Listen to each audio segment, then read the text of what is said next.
Buongiorno, benvenuti al TG Sicilia, vediamo i titoli di questa edizione. A Stromboli, eruzione conclusa, ma l'attività del vulcano continua, ripristinati alcuni divieti, situazione di tranquillità anche sull'Etna. A Catania, lento ritorno alla normalità dopo la caduta di cenere. Caos cantieri A18, automobilisti in coda per ore sotto il sole da Catania a Messina. Chiuso lo svincolo di Acireale per lavori. Dopo quasi 9 anni, niente più doppio senso sul tratto colpito dalla frana alle Toianni. Maxi rissa per non pagare il conto. A Palermo cresce l'allarme sicurezza, ancora calci, pugni, bottiglie rotte e 2 feriti in pieno centro. 2 persone arrestate, 2 denunciate. Dolore a Villa Abate per l'ultimo saluto da Aurora, morta a 3 anni nel misterioso incidente avvenuto il 6 luglio. Palloncini bianchi hanno accompagnato la piccola bara. Verdone e De Sica stasera sul palco del Teatro Antico di Taormina per la serata speciale dei Nastri d'Argento. Si apre così la 70ª edizione del Taormina Film Festival con le grandi stelle del cinema. Grandi classici e brani inediti. Il volo emoziona 5.000 fan alla Villa Bellini di Catania. Il trio festeggia 15 anni di carriera. Calcio, Palermo, sudore e lavoro a Livigno. Sul mercato si attende l'ufficialità per 3 nuovi innesti. In Serie C, preso di tacchio, il Catania cede Conte alla Casertana e accende l'attenzione sul difensore Matteo Di Gennaro.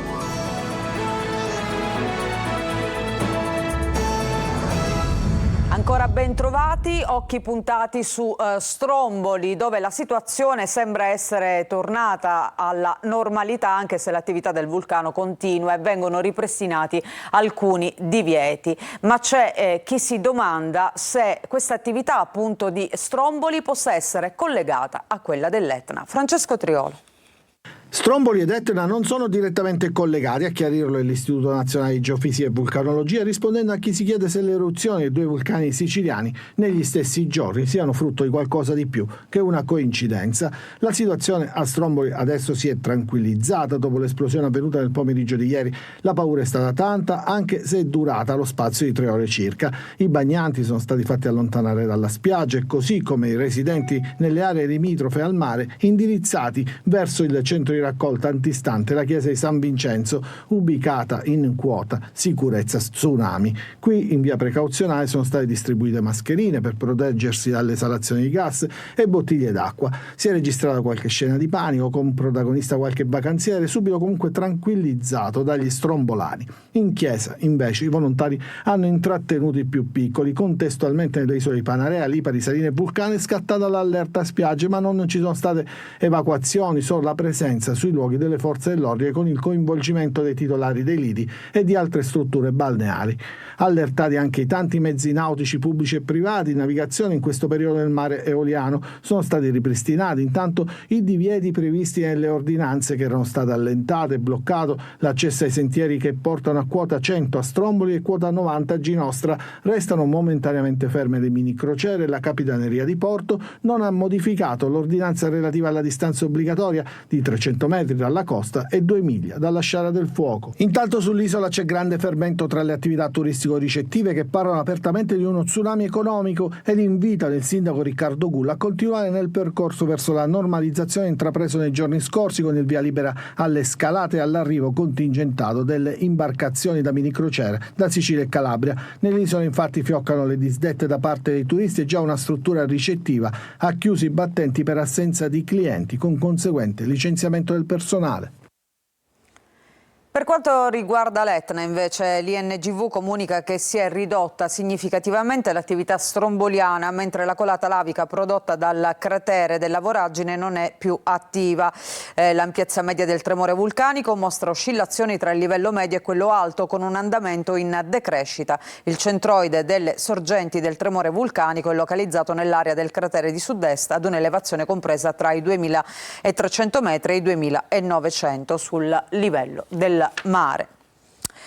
Però ci sono anche le conseguenze dell'attività dell'Etna, soprattutto dei giorni scorsi, l'emissione di cenere vulcanica che è caduta in maniera copiosa sulla città di Catania, ma naturalmente ha colpito anche altri paesi e comuni del comprensorio. Ecco, Catania cerca di tornare lentamente alla normalità con la macchina organizzativa non ancora però rodata. Il consorzio GEMA dice: lavoriamo in situazione di grave emergenza. A Picanello intanto probabile apertura domenicale dell'isola ecologica. È andato per noi Tonino De Mano. La priorità sono le strade verso ospedali, stazioni, grandi assi viari di collegamento, centro storico e zone commerciali. L'attualità è quella che bisogna recuperare il terreno perduto, perché la cenere lavica è depositata su Catania da ben 8 giorni, con cittadini ed amministratori locali sull'orlo di una crisi di nervi. Snervante attesa per rimuovere tonnellate di sabbia vulcanica che sta mettendo a repentaglio la salute dei catanesi, alle prese con strade pericolose. Negli ospedali sono tanti gli accessi per cadute causate da cenere, per non parlare del pulviscolo che viene respirato. Anche per questo le ditte che si occupano della pulizia sono costrette a rispettare orari e protocolli, come conferma Fabrizio Patania del consorzio GEMA. La gente è esasperata per via delle temperature e per via del sollevamento delle polveri. È chiaro che è una situazione di emergenza estremamente grave che da decenni non si verificava soprattutto nella parte centrale della città. Ci sono molteplici criticità legate soprattutto all'orario di intervento. È possibile solo intervenire la notte in una fascia oraria tra mezzanotte e le 6. Macchina organizzativa che deve essere ancora rodata. Ieri abbiamo documentato le difficoltà al centro di raccolta comunale di Picanello, con gli addetti al servizio costretti a rispedire al mittente i cittadini che portavano sacchi di cenere lavica. Dopo il nostro servizio qualcosa si muove. Adesso abbiamo liberato le casse scarrabili, abbiamo disponibilità e programmato un servizio che prevede anche probabilmente l'apertura domenicale. Sullo sfondo l'immancabile inciviltà, con decine di sacchetti che continuano ad essere riversati davanti ai cancelli nelle ore di chiusura dell'isola ecologica. E adesso torniamo a parlare dei disagi sulla A18. Oggi sull'autostrada Messina-Catania a complicare la dura vita degli automobilisti in coda per ore anche la chiusura dell'uscita per Acireale. Il tutto mentre si festeggia proprio da oggi il ritorno alla normalità sul tratto colpito dalla frana alle Toianni. Dopo 9 anni, pensate, non ci sarà più il doppio senso. Roberta Lunghi. Della vergogna e del paradosso. I riferimenti sono tutti per la situazione sulla A18 tra Catania e Messina, in un percorso che definire a ostacoli è riduttivo e che scatena sistematicamente sentimenti opposti tra gli automobilisti, tra chi impreca per le file interminabili vissute con l'aggravante del grande caldo e chi vive rassegnato le ore di coda. Oggi si è consumato il paradosso, perché se da una parte, oltre ai frequenti restringimenti, si è aggiunto anche il disagio della chiusura dello svincolo di Acireale dalle 6 e fino alle 14, limitatamente alla rampa di uscita per i veicoli provenienti da Catania per lavori di ripavimentazione, dall'altra si plaude a un risultato raggiunto dopo 9 anni, e cioè la riapertura del tratto all'altezza di Letojanni che era stato colpito da una frana. Di fatto però si viaggerà fino al 20 luglio con chiusura alternata delle corsie di emergenza, marcia o sorpasso, a seconda delle esigenze, nel tratto compreso tra i chilometri 32 e 34 in entrambe le direzioni di marcia, sia di giorno che di notte. Tornando alla vergogna, nessun sospiro di sollievo per gli automobilisti che oggi hanno superato a passo d'uomo la chiusura dello svincolo di Acireale. Ad attenderli infatti un altro disagio, divenuto quasi un'abitudine, la congestione fino a Giarre per altri lavori non ancora completati della lenta sostituzione dei guardrail. Il tutto in un'autostrada con pagamento del pedaggio sempre attivo. Tutto per non pagare il conto. È iniziata così la maxirista di ieri pomeriggio in via Macheda a Palermo. Calci, pugni, bottiglie rotte e pure 2 feriti. Adesso scattano anche degli arresti e delle denunce. Sentiamo Maglio Viola. Semplicemente non volevano pagare il conto al bar e visto che il presidio di polizia per la prima volta nelle ultime settimane non c'era in via Macheda ieri pomeriggio, hanno tentato di andarsene e quando sono stati affrontati dal proprietario è scattato il pestaggio. È stata ricostruita in mezza giornata la maxi rissa esplosa ieri pomeriggio in via Macheda a Palermo. Le manette sono scattate per 2 tunisini di 21 e 22 anni, mentre la denuncia a piede libero per 2 bengalesi di 37 e 36.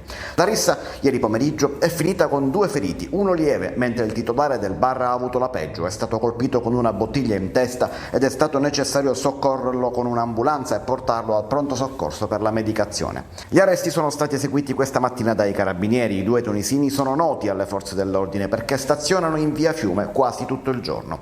Entrambi erano già stati coinvolti in un'altra rissa durante la quale un altro tunisino è stato pestato quella volta da un gruppo di palermitani nel corso di una spedizione punitiva finita con un 17enne in rianimazione. Risse che continuano a susseguirsi nella zona più a sud di via Macheda, più vicina alla stazione centrale. Una zona che per i palermitani è da considerare ormai terra di nessuno, di confronto continuo fra gruppi di palermitani ed extracomunitari di varie etnie. Un allarme sicurezza che si allarga dunque in città. Non solo le risse nei locali della Movida, ma adesso anche gli scontri fra bande di strada. Confisca di beni eseguiti dalla direzione investigativa antimafia a Caltanissetta nei confronti di Calogero Giarratana, dipendente dell'ASP Nissena, ritenuto vicino agli ambienti di Cosa Nostra, con precedenti per porto d'armi e oggetti atti ad offendere, minaccia, associazione a delinquere finalizzata al traffico di sostanze stupefacenti, usura, truffa, riciclaggio e ricettazione. Sono state confiscate 2 proprietà immobiliari per un valore stimato di circa 350.000 euro. Ad Agrigento invece è scoperta dalla Guardia di Finanza un'associazione per delinquere dedita alla manomissione dei contachilometri di veicoli usati per fare lievitare il loro prezzo di vendita, ingannando così gli ignari clienti. Il sodalizio reinvestiva l'illecito profitto negli autosaloni dediti alla commercializzazione dei mezzi contraffatti attraverso plurimi episodi di autoriciclaggio. Al momento è stata accertata la manomissione di ben 102 mezzi, 2 le persone agli arresti domiciliari e 2 con l'obbligo di dimora, sequestrate anche preventivamente 3 aziende di Canicattì. Oggi è il giorno del dolore a Villabate, siamo a Palermo per l'ultimo saluto alla piccola Aurora, la bimba di 3 anni morta nell'incidente avvenuto nella notte tra sabato e domenica scorso. Palloncini bianche e magliette con la foto della bambina hanno accompagnato la piccola bara bianca. Manlio viola. Solo dolore nella giornata di lutto cittadino a Villabate, piccolo centro alle porte di Palermo, che questa mattina ha tributato l'ultimo saluto alla piccola Aurora, la vittima innocente dell'incidente di Vianitta proprio a Villabate, avvenuto nella notte fra sabato e domenica scorsi. Fuochi d'artificio, palloncini e magliette bianche con la foto della bambina stampata per accompagnare la bara bianca anch'essa dalla casa della famiglia fino alla parrocchia di Sant'Agata. Aurora ci guarda, ci custodisce con il suo sguardo particolare, ha detto Don Fabrizio Moscato durante la funzione religiosa. Uno sguardo che era con degli occhi azzurri come il cielo e che oggi è diventato il cielo, ha aggiunto il sacerdote. In chiesa anche le maestre d'asilo della bambina che ne hanno ricordato il sorriso, l'esuberanza, la curiosità. Aveva una vita davanti ed invece si è tragicamente interrotta su una strada. Non c'è spazio per le domande sull'accaduto, ma soltanto per il dolore oggi. Piangono papà Rosario e mamma Cetti, i fratelli, piangono i nonni, gli amici, i parenti. La bara è stata accompagnata da un lungo corteo a cui ha preso parte tanta gente del posto rimasta sconvolta dalla tragedia. Oggi è il giorno del dolore, ha ribadito la zia della piccola Aurora, consigliere comunale a Villabate. Per la morte della bambina sono comunque indagati sia il padre che la madre e gli investigatori devono ancora ricostruire i fatti che restano circondati da un alone di incertezza, così come si aspettano notizie dell'autopsia, rispetto alla quale nulla è trapelato. E adesso cambiamo argomento, andiamo a Catania. Dopo la moria di arbusti al boschetto della Playa, vi documentiamo un altro esempio di spreco di denaro pubblico con un cimitero di piante sul Viale Nitta di Librino. Il consigliere Iannone dice qui è un disastro ambientale. Sentiamo. Una spianata desertica dove lo sguardo si disperde, poi inesorabilmente si posa su decine e decine di piante che dovevano servire per riqualificare le spine verdi di Librino, ma che ora certificano l'ennesimo spreco di denaro pubblico con un progetto coperto da fondi europei, bruciato in pochi mesi. Dopo lo scempio al boschetto della Playa, con decine di piante morte o in agonia, sul viale Nitta tra enormi palazzi non ci sono specie arboree in sofferenza, qui sono tutte morte. Non si è salvata una sola pianta. In mano in questo momento ho le plastiche che sono state utilizzate per proteggere le piccole piantine che in questo momento rischiano di degradarsi nel territorio emanando appunto microplastiche che inquinerebbero solamente l'ambiente. L'impianto di irrigazione non è mai entrato in funzione. A marzo la piantumazione, a luglio l'essiccazione. Abbiamo praticamente dato in pasto al caldo arido della stagione estiva migliaia di piante che potevano realmente servire per rimboschire quest'area. È combattivo Salvatore Iannone che punta il dito anche contro le associazioni ambientaliste cittadine. Mi chiedo dove sono le principali associazioni ambientaliste? Si spendono tanto per Catania, il centro di Catania, Villa Bellini, non è anche questa Catania. A Librino, l'ennesima occasione persa. E adesso a Siracusa, dove la Polizia di Stato diventa green, presentate oggi 2 nuove auto elettriche che ampliano la flotta del commissariato di Ortigia. Noi siamo saliti a bordo per provarle con Francesca Loi. Una Pantera della polizia in Piazza Duomo, nulla di straordinario se non che un'auto totalmente elettrica. Esserci sempre quindi, ma rispettando l'ambiente.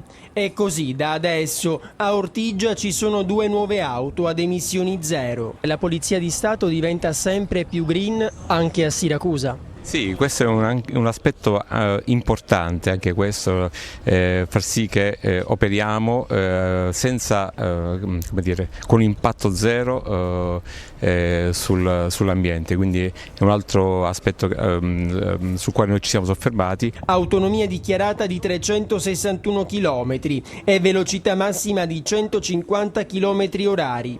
La flotta del commissariato di zona così diventa ancora più ricca. Sono veicoli silenziosi a impatto zero che aiuteranno soprattutto le pattuglie appiedate qualora ce ne fosse bisogno. Lampeggianti e sirene sono pronti ad essere attivati. Le prime Pantere ecologiche sono arrivate lo scorso dicembre nelle strade di Roma e Milano, ma ce ne sono alcune anche in Vaticano e da oggi possiamo vederle tra i vicoli di Ortigia. Sicurezza ad inquinamento zero. Sono controlli più capillari, sì, e mirati. Livrea bianco-azzurre e divise fanno sentire più sicuri residenti e turisti. E adesso lo spettacolo Verdone e De Sica questa sera sul palco del Teatro Antico di Taormina per la serata speciale dei Nastri d'Argento. Si apre così la 70ª edizione del Taormina Film Festival. A poche ore dal primo red carpet, Eva Spampinato ha sentito per noi Marco Müller, direttore del festival.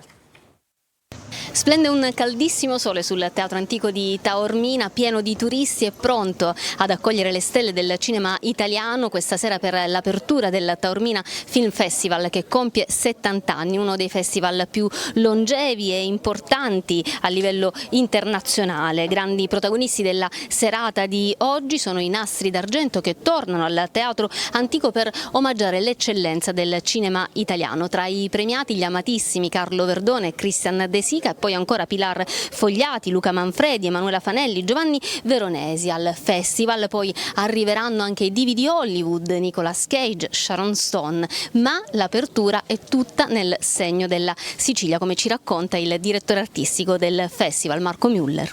Cerchiamo da una parte ovviamente per la programmazione del Teatro Antico di abbinare al cinema americano dei film popolari italiani con i divi di richiamo, ma dall'altra ci concentriamo ovviamente sui film che possono in qualche modo darci un senso del tempo presente e quindi non abbiamo avuto paura di mettere insieme, per esempio domani pomeriggio alle ore 17 il nuovo film del più grande cineasta israeliano Amos Gitai e domenica, sempre alla stessa ora, un film coordinato dal più grande cineasta palestinese Rashid Masharavi. Sono 22 cortometraggi girati da giovani registi che sono rimasti imprigionati a Gaza e che ci raccontano com'è la vita sotto le bombe. E poi i grandi nomi di Hollywood. Come è giusto e logico che sia, le star, quando ci fanno il regalo di venire a Taormina, riceveranno uno splendido Cariddi d'oro alla carriera. 2 ore di concerto tra grandi classici e brani inediti. Il Volo ieri sera ha entusiasmato e commosso i 5.000 presenti all'arena della Villa Bellini per il Summer Fest. Per il trio che festeggia i 15 anni di carriera, cantare a Catania è stato un po' come sentirsi a casa. Sentiamoli. Felici di essere in concerto per la prima volta in 15 anni a Catania. Una felicità non solo dichiarata, ma trasmessa con la forza delle canzoni e nello scambio di energia con il pubblico. Il Volo a Catania per la rassegna Summer Fest 2024, nell'anno dei suoi 15 anni di carriera, si è raccontato con un viaggio nel tempo e nei generi in 2 ore serrate di musica, davanti al pubblico attento, appassionato e decisamente trasversale che ha affollato la Villa Bellini. Il colpo d'occhio dell'arena nel piazzale delle carrozze con 5.000 presenti è lo specchio di un successo annunciato. Piero Barone e Ignazio Boschetto, siciliani, con Gianluca Ginoble, hanno entusiasmato il pubblico della Villa Bellini con una scaletta ricca di emozioni. Era dentro te soltanto un sogno, ma presto il sogno sarà realtà.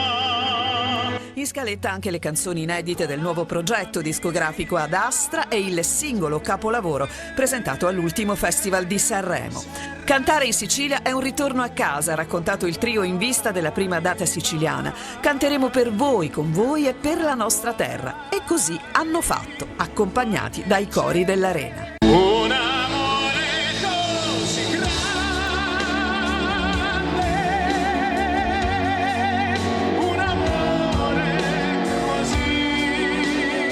Così grande ha scatenato applausi e lacrime dal palco in un assoluto crescendo di emozioni e voce fino a un classico da standing ovation.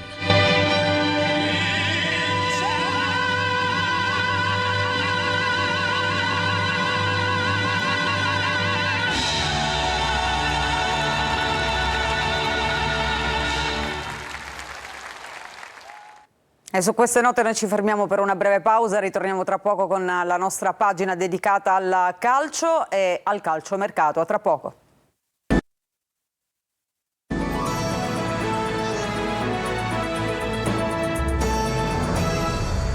Bentrovati, seconda parte del nostro telegiornale. Adesso il calcio, prosegue il lavoro del Palermo in ritiro, il tecnico lavora sulla difesa a 4, sul mercato invece si attende l'ufficialità per 3 nuovi innesti. Ci dice tutto Marco Gullà.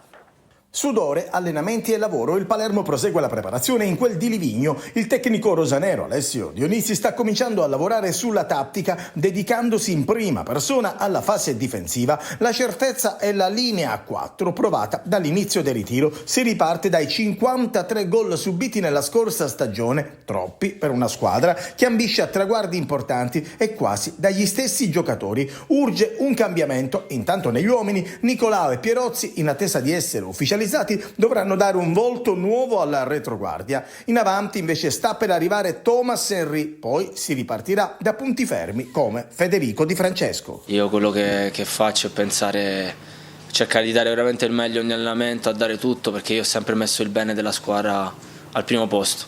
È sempre stata una mia prerogativa nel corso degli anni, se penso un po' anche alle mie annate scorse, la cosa più importante è l'obiettivo di squadra, non l'obiettivo personale. Quindi sappiamo tutti che il focus è rivolto verso la squadra e sul fare una grande stagione e sicuramente cercare di migliorare. Adesso andiamo alle cessioni. Soleri e Aurelio allo Spezia, manca solo la fumata bianca. Piacelli ormai è fatta con il Catanzaro. E adesso la Serie C, dopo l'ufficializzazione di Di Tacchio, il direttore sportivo del Catania si muove per l'acquisto del difensore Matteo Di Gennaro dal Carrarese. Sentiamo. L'ufficializzazione anche di Francesco Di Tacchio mette un altro tassello di qualità ed esperienza nel mosaico di Mimmo Toscano per il centrocampista proveniente dalla Ternana, contratto sino al 30 giugno 2026. Per la difesa Faggiano invece continua a lavorare ai fianchi Matteo Di Gennaro, lo scorso anno alla Carrarese con cui ha vinto i playoff e che il direttore sportivo corteggia da un po'. La sua firma potrebbe arrivare nelle prossime ore, così da essere già in campo ad Assisi. Il centrocampista Nicola Dal Monte e il difensore Mario Gherardi sono invece le due pedine che Faggiano conta di strappare al Vicenza e alla concorrenza, soprattutto di Juve Stabia ed Avellino. In attacco il sogno continua ad essere Simone Corazza. Mimmo Toscano lo conosce bene per averlo allenato, ma sull'attaccante, ex Regina e Cesena, ci sono anche Benevento e Potenza. Sul fronte uscite invece questa mattina il Catania ha ufficializzato la cessione a titolo definitivo alla Casertana del difensore Ivan Contek. A Messina tutto fermo, trattativa per la cessione del club che solo nella prossima settimana può entrare nel vivo, ma i tempi per organizzare la società e costruire la squadra diventano sempre più stretti. Il ritiro sarebbe già stato individuato, si dovrebbe svolgere inizialmente a Castelbuono. A Trapani è stata rinviata invece la firma sul contratto di Nermin Karic. Il centrocampista, per problemi personali, ha dovuto ritardare il rientro in Italia, che avverrà nelle prossime ore, e firmerà l'accordo che lo legherà al Trapani dopo l'esperienza al Benevento. E questo era il nostro ultimo servizio che chiude questa edizione del TG Sicilia. Come sempre grazie per averci seguito. Vi ricordo il prossimo appuntamento con la nostra informazione che ritorna alle ore 20. A tutti voi una buona giornata.